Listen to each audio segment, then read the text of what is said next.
may mga patutuo ng banal na kasulatan, lalo-lalo pinapatutuhanan ng mga apostol na mismo nga sila po ay pinangangaral ng ating Paiso Kristo ay napako sa krus. Ayon po rito na patunay, gawa ng mga apostol, Kapitulo 13, talatang 28 hanggang 29, ganito po ang ating natutuhanan sa talatang ito. At bagaman hindi sila nakatumpong sa kanya na anumang kadahilanan, sukat, ipatay. Gayon may kanilang hiningi kay Pilato na siya'y patayin. At nang mga maganap na nila ang lahat ng mga bagay na nasusulat tungkol sa kanya, ay kanilang ibinabasa sa punong kahoy at inilagay siya sa isang hilingan. Dahil ang tunay na dinala ang ating Paiso Kristo sa harapan ni Pilato, isang gobernador na natalaga ng panahong yun, na nang ang mga tao ay hilingin ang ating Paiso Kristo na mapako sa krus hanggang sa ito'y umamatay. At dito nasumpungan ni Pilato na walang suka na kasalanan o bagay na siya'y patawan ni Pilato ang ating Paiso Kristo na sukat na mamamatay. Ngunit, tunay na nagtagumpay, kapatid. Ngunit nagtagumpay ang hiling ng karamihan na rin ipako sa krus ang Kristo. Kaya dito mga minamahal na kapatid, tunay na nagaan po na ipinapakita at pinapatunay na ang lahat ng mga bagay na susulat sa ating Paiso Kristo. Tunay na mga ganap. Hanggang ito na nga, napatunayan na namatay sa Kristo, kinuha ang kanyang bangkay, dinala sa libingan. Maliban pa yan, kasi upang patunay ayon po rito sa Lucas, mga minamahal na kapatid, ating alamin, Kapitulo 24, talatang 46. Mismo, ang ating Paiso Kristo na kasama ng mga alagad o apostol, ito na po ang kanyang sinabi sa kanila. At sinabi niya sa kanila, ganyan ang pagkasulat na kinakailangan maghirap ang Kristo at magbabangon muli sa mga patay sa katlong araw at ipangangaral sa kanyang pangalan ang pagsisisi, pagpapatawad ng kasalanan sa lahat ng mga bansa, magbuhat sa Jerusalem. Maliban pa rito mga minamahal na kapatid, dito pa po na ibig sabihin po ay marami po ang makapangyayari na at dito sa 44 at sinabi niya sa kanila, ito ang aking mga salitang sinasabi ko sa inyo nang ako'y sumasa inyo pa na kinakailangang matupad ang lahat ng mga bagay na nangasusulat tungkol sa akin sa kautusan ni Moises at sa mga propeta at sa mga awit.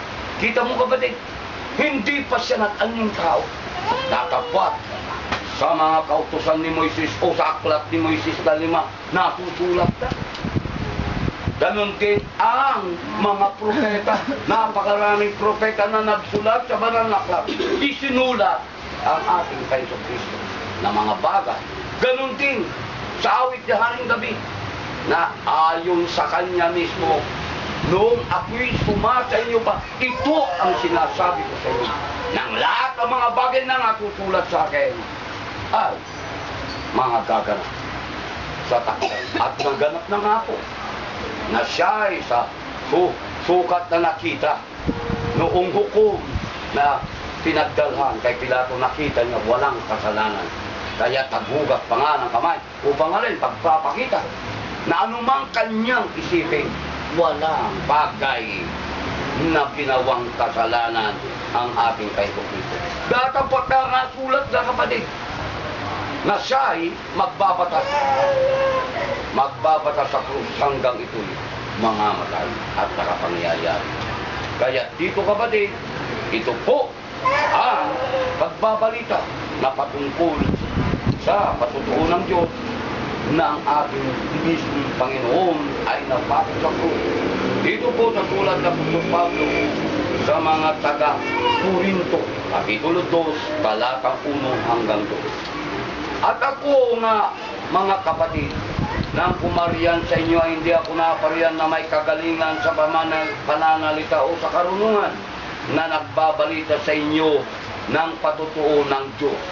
Sapagkat aking pinasihang walang maalaman anuman sa gitna ninyo, maliban na si Kristo at siya na napako sa krus. Kita nyo kapatid, tunay na uri kahit si Apostol Pablo, kanyang pinapatuto ang patutuo ng Diyos.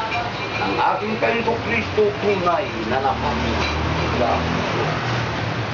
Mga minamahal na kapatid, yamang alam na alam ng bawat isa atin na ang ating pong Apostol Pablo ng matawag, tunay na napako, namatay at nabuhay na magulit bago ang pagtawag kay Apostol Pablo.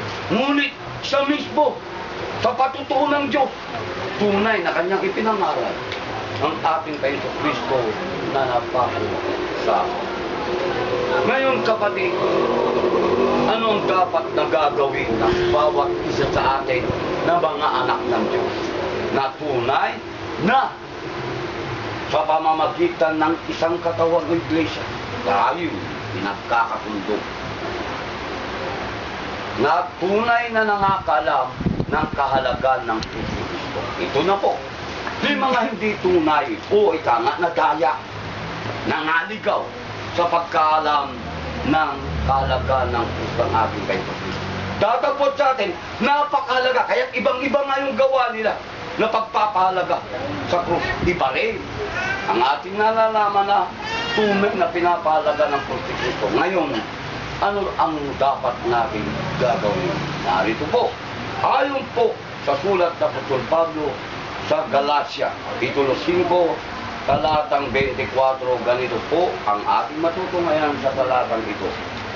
At ipinako sa krus ng mga na kay Kristo Jesus ang laman na kasama ang masasamang pita at mga kahalayan nito.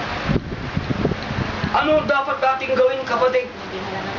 Lahat na po ng maruruming bagay nitong katawan po natin dahil na yung pagkapako ni Kristo, inilait yung karumihan, kahalayan, masasamang pita ng iyong laman upang ikaw ay maging bagong tao, bagong lalang.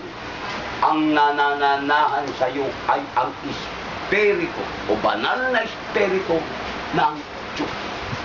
Ibig pong sabihin, ang dapat po natin gawin, dahilan yung masasamang nakabis sa atin, yun ang itinako sa krus ng ating Panginoon.